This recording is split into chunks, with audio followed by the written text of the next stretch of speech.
We are very happy you are here with us at this historic moment. So much uncertainty right now, highlighting a nation divided. There is no clear winner yet for president. Votes are being counted as we speak right there in Philadelphia and across this country. We're going to turn now to my co-anchor, TJ Holmes, who is standing by in the big battleground state of Georgia. TJ, it was a long night, and it looks like it's going to be another long day there. You know, Robach, it was remarkable to hear you say that the election was yesterday. It feels like it was so long ago because so much has happened since yesterday. And we are now down to these last just handful of states. We're talking about Michigan, Wisconsin, Pennsylvania, North Carolina, Nevada, Arizona, and yes, in fact, Georgia. Georgia, a battleground state. Well, the battle is still going on and could be going on for some time in the future. This is a state that has not gone red, but one time in the past 40 years. That was 92 with Bill Clinton. And now we have these two candidates neck and neck. Right now, Donald Trump is ahead by about 100,000 votes. But what we need to tell you is that we just got an update from the Secretary of State here, Robach, and there are some 250,000 votes that are still out in a whole state of Georgia that still need to be counted. So the question, Robach, is can Joe Biden make up that gap? Yeah, it looks like there's still an opportunity for either candidate to win. But the big question is, what's changed in Georgia to make it now a battleground state this time around? You know what? Demographics just over the past several, really decades. I mean, you go back to 2004, between 2004 and 2016. 2004, the voting population here was 70% white. By 2016, it was 60%.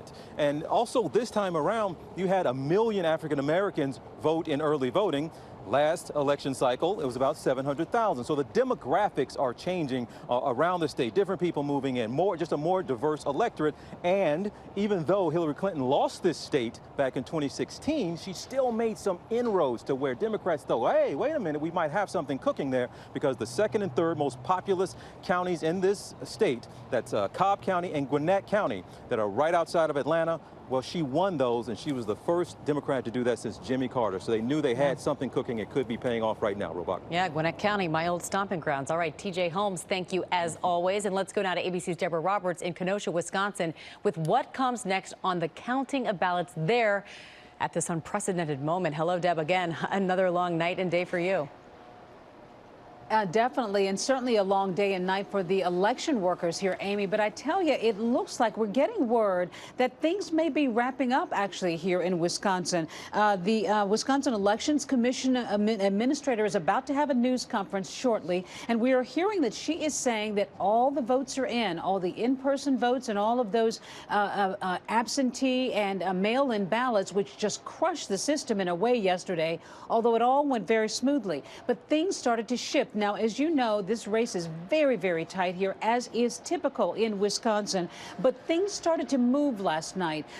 Initially, it looked like the state was in the column for President Trump. But then Milwaukee County, those votes started to come in, and it started to push things ahead for Biden. And then this morning, we actually heard Green Bay, the votes for Green Bay came in Kenosha and pushed him up to about 20,000 votes, just a little over 20,000 votes. Interestingly, that is the same amount that President Trump won 4 years ago when he was in the battle against Hillary Clinton.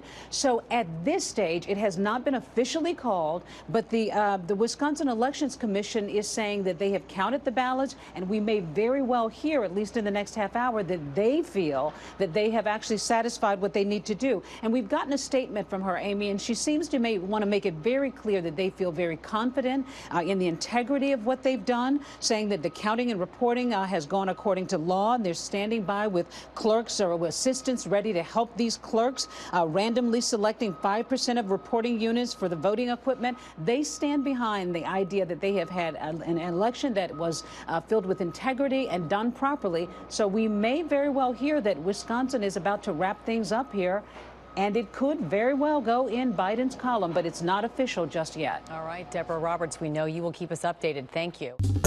Well, hey there, GMA fans. Robin Roberts here. Thanks for checking out our YouTube channel. Lots of great stuff here. So go on, click the subscribe button right over here to get more of awesome videos and content from GMA every day, anytime. We thank you for watching, and we'll see you in the morning on GMA.